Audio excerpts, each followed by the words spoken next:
काणी मेस्त्री ये म्हज्या बिडाराक. बरयणार क्लॅरन्स कायकंबा. सादर करता क्रिस्टोफर डिसोजा निनासम.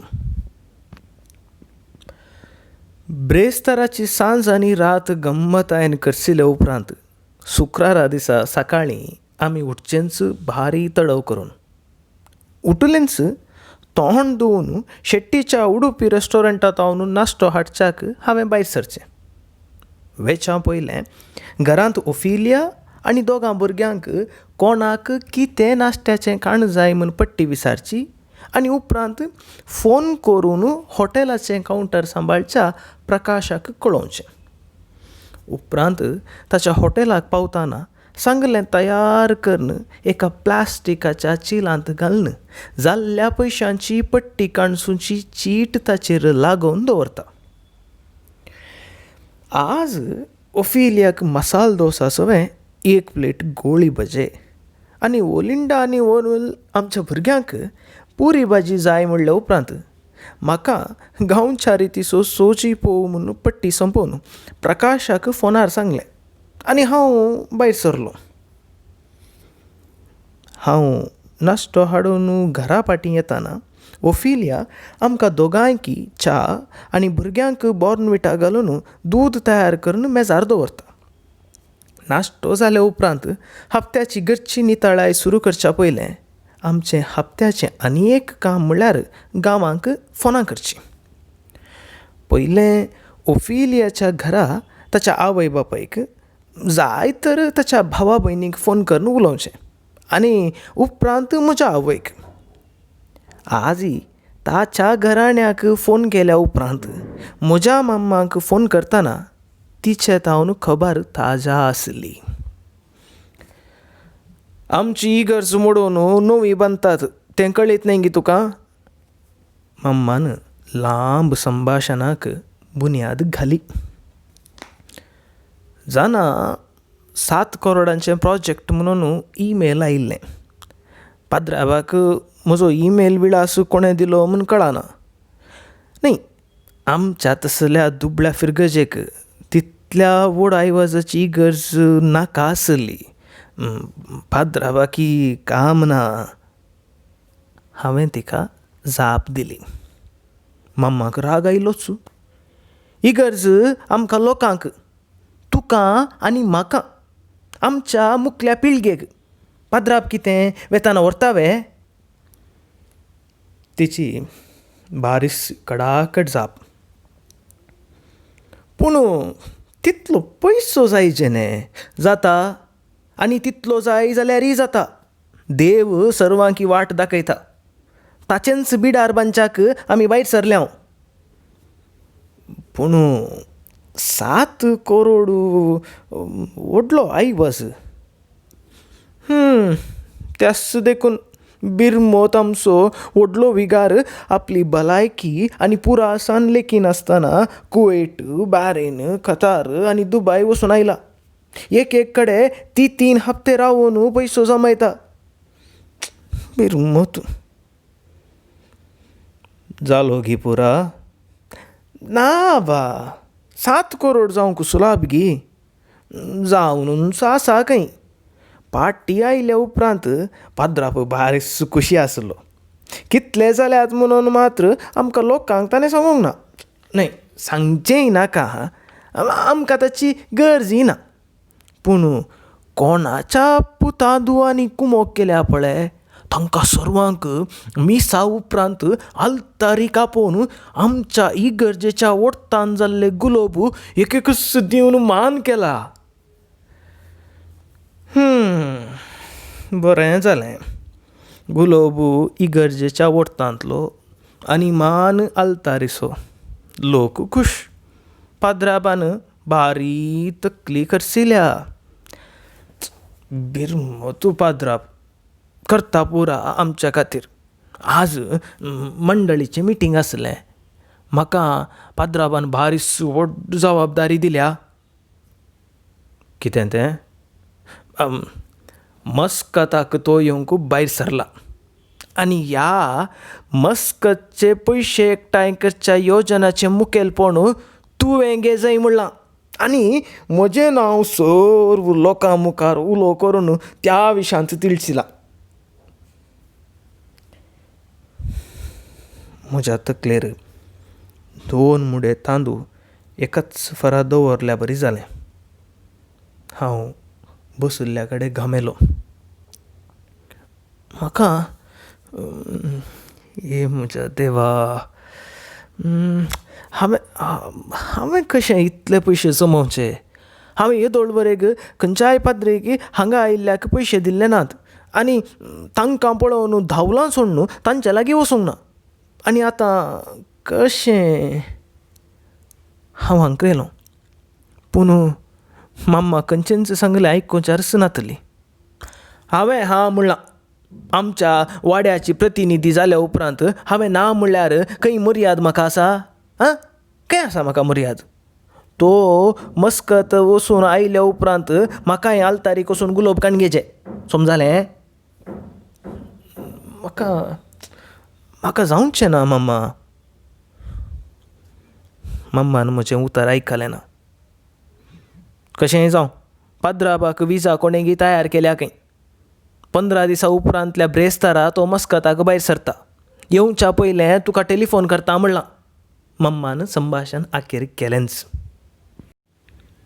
2 दिसांनी पाद्राबाचें फोन आयलें आनी अमक्या दिसा अमक्या वेळा आनी अमक्या विमानपयणार मस्कताक येता म्हूण कळयलें. आमी खूश जाल्यो. हांगासर आसले एका फिरगजेचे आमी सर खूश जाल्यो. आनी हांगासर आसल्या एका फिरगजकारांनी पाद्राबाक बरो येवकार करून ताका बऱ्या तरान हांगासर रावोवची तयाराय सुरू केलीच. आमी एका फिरगजेचीं 7 जाणां हांगासर मस्कतांत आसल्यो. तातूंत 13 जाणां मात्र कुटुंबाचीं, म्हळ्यार बायल भुरग्यां सांगात जियोवचीं. तातूंय एक कुटुंब बरका म्हणल्या जाग्यार रावतलें जाल्ल्यान तांकां ह्या वावरांत सुदारसूंक कांय जावचें ना म्हूण तांणी आमकां कळयलें. रांदपांत सुदारसूंचीं कुटुंबां म्हळ्यार 2 जालीं. पाद्राबान रावचें आमगेर म्हूण जालें. ओफिलिया पयलें नारगालें, नाका म्हणलें, तरी उपरांत जायत म्हूण ओप्पालें. घर आनी वस्तू सामानांत पाद्राब येताना समाजायचंय कशेंपणी इल्ले पयशे करसून करया म्हूण हांवें ओफिलियाक सांगतना, कांजूस मनीस जावन ह्या गल्फांत धुळींत जियेल्लो तूं पाद्राब येवच्या निबानपणी घरांत थोड्यो नव्यो वस्तू हाडटलोय म्हणून तें खुशेन ओप्पालें. मस्कतांतल्या आमच्या फिरगजगारांची जमत जाली. तर्क जालें. पाद्राबाक जेवणाची विलेवारी 21 दीस आसात. त्या 21 दिसांनी एकच नमुन्याचें जेवण जायना. 10-12 दीस कोणी जेवणाक आपोवंक आसात आनी तेंय रातीचें मात्र आसतलें. दिसाचें सकाळींचो नाश्तो आनी दनपारांचें जेवण आमीच सांगाता मेळोन करी जाय. पाद्राब सडावत जावन चड जेविनात म्हणलें हांवें आयकल्लें. भलायकी सांबाळची खंत तांकां विशेश. तांकां चड तेल जायना, मांस उणें, रांदवय चड रांदली तर पक्वान केल्ल्या बरी. आनी आमचो पाद्राब चिक्के मध्यम प्रायसो जाल्ल्यान मांस भारीच उणें खावचें म्हणून मम्मातावन समजून घेतलें. सकाळींचो नाश्तो गांवांत मिंगेलवाड्याच्या सेव्रिनान तयार करचो आनी बुतयेंत घालून ताच्या न्हवऱ्यान आमच्या घरा हाडून दिवचो. त्या खातीर 2 जेवण हुंन दवरच्यो बुतयो तांणी घेवच्यो. 2 दिसांक एक पावटी सकाळींची पोरेज उण्या सरबेच्या दुदांत करून दिवची जबाबदारी ओफिलियाची जाली. दनपाराचें जेवण तयार करची विलेवारी ओफिलियाची. रातीचें जेवण जेन्ना पाद्राब भायर वचना तेन्नाय आमगेरच. पूण दनपाराचें रातीक दवरचें न्हय. दनपाराचें विंगड आनी रातीचें इल्लें उणेंच पूण विंगडच रांदी जाय. जेवणांत तेल तूप भारीच उणें आसा जाय. आसल्यारय सादें. आमी केन्नाय खावचें उण्या मोलाचें तेल वापरचें न्हय. बगार ऑलिव्ह तेल जाय. ऑलिव्ह तेल म्हारग तरी जिवाक बरें आनी गल्फांतल्या पाद्राबांनी सडावत तेंच वापरचें म्हणून कोणगी म्हणालें. जेवणा उपरांत फळ वस्त आसूंक जाय. जाता तर गांवचो उडास काडच्याक वॉर्न या कितें इल्लें गोडशें करयेत म्हणून ओफिलियान सुचयलें आनी करता म्हूण बसयलें. जमत आखेर जाताना पाद्राबाक जेवणाक कितें पुरा जाय तें पुरा तयार करच्याक पडटी जाली. पाद्राबाच्या जेवणाक कितले खर्च जातात ते पुरा लेख दवरून उपरांत तो गेल्या उपरांत परत सांगाता मेळून पयशे सगळ्यांनी वांट्यार फारीक करचें म्हूण निश्चीत जालें. पाद्राबाचें फोन आनी जमत जाल्या उपरांत पाद्राब येवंक उरिल्ले थोडेच दीस. आमच्या घरांत सुमार बदलावान करी जाय पडली. ह्या गल्फांत शाश्वत कोण रावूंक आयला म्हणल्यार चिंताप मतीन दवरून आमी ह्याच पोरण्या घरांत पोरण्या वस्तूंक घेवन रावल्ल्यो जियेल्ल्यो. ओफिलियाक बरें बरें जाय आसलें पूण म्हज्या कंजूस मनोभावाचेर तें जिखलें ना. गांवांत रावूंक बरें जाय म्हणल्या आशेन आमचें घर बरें बांदलें. मस्कतांत आमी रावचें बांदप पोरणें. आमच्या फ्लॅटाची धर्न मेळी आसली. सिमेंटीचे टायल्स पोरणे जाल्ले. बांदपाच्या धनयाक साबार फावटी सांगलें तरी ताणें कान हालोवंक नातलें. त्या खातीर सगळ्या घराक कार्पेट घालयली. सोफा पोरणे आनी दुसऱ्या हाताचे सेकंड हँड. कितलेशा वर्सां पयलीं आमी काण गेल्ले. म्हाका उडास आसच्या प्रकार ओफिलिया येताना घेतले ते. ताचेर भुरग्यांनी उडोवन बसून मेळे जाल्ले. 1-2 पांय मोडुल्ले. इतल्या वर्सांनी तांकां रिपां घालून आमी सुदारसिल्ले. असल्या सोफाचेर पाद्राबाक बसोवचें कशें म्हणून उण्यार तरी नवेस सोफा हाडची बंदोबस्त केली. पाद्राबाक रावूंक विंगडस कूड जाय. आमी रावचें पोरणें बांदप 2 कुडांचें घर. भुरग्यांक एक विंगड कूड. त्या कुडांत चिक्के काळोख आसलो. आमच्या कुडांत बरो उजवाड. मात न्ही ताचीं जनेलां दोंगरा कुशीन आसलीं. तातूंत भायल्या वाहनांचो आवाज येवचो उणो. देखून तें कूड पाद्राबाक दिवचें म्हणून आमच्यो वस्तू काडून आसल्या खाटयेर नवी धाट पाट दुकान आसतना आसची हाडांक सांबाळची गजडी हाडली. ताका जाय जाल्ल्यो गमसोण्यो आनी उशादाकणी सकट हाडलीं. पाद्राबाक आंग पुसूंक तुवाले नवेच हाडले. ते हुमळून बरें करून गडी करून दवरले. पाद्राबाक वाचची संवय इल्लीशी आसा आनी सकाळीं सांजेर पवित्र पुस्तक खड्डाय वाचताच म्हणून मम्मान कळयलें. त्या खातीर बरें आरामाचें कदेल हाडून कुडान दवरलें. ताच्या मुखार एक रुखाडाचें मेज आनी मेजार ल्हान लांप्याव. मेजार बरोवंक खाली कागदां पेन्नां पेन्सील मांडून दवरलें. रातीक उदक पिवंक तांबलेर सोबीत ग्लास आनी ट्रे हाडून तयार जाली. ओटारे आमच्या घरांत पोरण्यान तरी पाद्राबाक रोयाळ रितीन पळोवची बंदोबस्त आमी केली.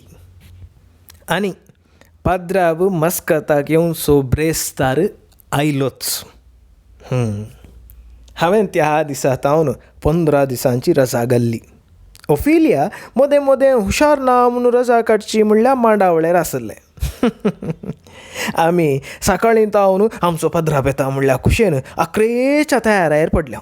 म्हजें कार सर्वीस स्टेशनांत व्हरून नितळ करून हाडलें. भितरल्यान परमळ घालो. ओफिलिया सकाळींच रांदच्यार पडलें.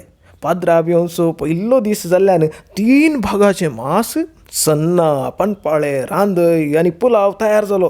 पाद्राबा सांगाता रातीं जेवच्याक मस्कतांतल्या आमच्या फिरगज घरांक मात्र न्ही आमच्या थोड्या मित्रांक आपयलें. पाद्राब आमच्या सांगाता रावता म्हणली खुशी आनी हेम्मे. मस्कतांत सोरो हाडी जाय तर परमीट जाय.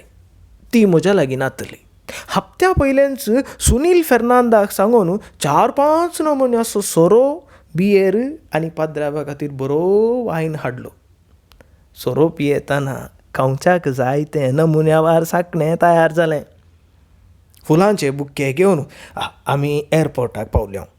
पाद्राब येवच्या की अर्द्या घंट्या पयलेंच थंयसर आसल्यो. तडव करून तरी पाद्राब भायर आयलो. बारीस सादो जावन पॅन्ट शर्टाचेर तो आसलो. आमी सर्व रास पडले. आमच्या पाद्राबाक मस्कतांत पळोवन आमकां सर्वांक बारीस संतोश. आमी फुलांचे तुरे ताका दिले. सर्व सांगाता रावन फोटो काडलो. पाद्राबाचें बॅग एकल्यान घेतलें. पाद्राब बारीच कुशेर आसलो. तरी कोणांगी सोदतलो. फादर या म्हजें कार हांवें कार पार्कान दवरलां. त्या उतरांक पाद्राब उलयलो ना. परत हेने पळय लागलो. म्हाका विजा धाडिल्लो मनीस हांगासो बारी व्हडलो बिझनेसमॅन, पयशांवालो. ताणें म्हाका व्हरूंक ताच्या ड्रायव्हराक धाडटा म्हणलां. रावची बंदोबस्त ताच्या बंगल्यांतच केल्या. ताचो ड्रायव्हर हेणेंच आसतलो. मुत्तूमणी म्हूण ताचें नांव. आमी सर्वांनी मुत्तमणी म्हणून बॉब मारली. तशें म्हणत तर फाटल्यान एकलो काळसो मुखार आयलो. हिंदी भाशेन उलयलो. हातांत पाद्राबाचें नांव बरयल्लें कागात आसलें. पाद्राबान तसो हात मेळयलो. पाद्राबाचें बॅग ताणें आरयलें. हांवें रावच्या विशीं पुरा बंदोबस्त जाल्या. पाद्राब बारीस मोवाळेन हांसा लागलो. बारीस रोसाळ आनी कुशेचो हांसो. म्हाका विजा धाडिल्ल्याच्याच बंगल्यांत हांव रावतां. म्हाका कांय चड कांय नाका. साद्या मनशाक सादें रावंक. देखून काम करतल्या तुमकां उपाद्र करचें नाका म्हणून हांवें अशें केलें. अशें म्हणून पाद्राब मुत्तमणी सांगता वचूंक भायर सरलो. आमी कोणीय उलयलें ना. उलोवंक तरी कांय नातलें. मुत्तमणी सांगता मुखार गेल्लो पाद्राब एक घडीभर रावन आमचे लागीं म्हणलो, फाल्यां तावन कलेक्शन सुरू जाय. 7 करोडांची इगर्ज. 7 करोडांची इगर्ज तुमचे खातीर. सर्वांनी मिनत काडून पयशे एकठांय करी जाय. दुबय, कतार, बॅरीन आनी कुवेट जाल्ल्याच्या की चड हांगा जाय.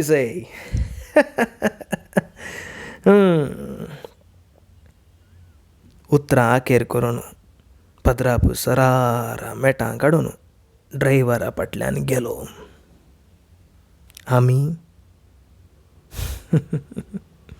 आमी उबे रावल्ल्या कडेन रूख जावन ताकाच पळोवंक पडल्या.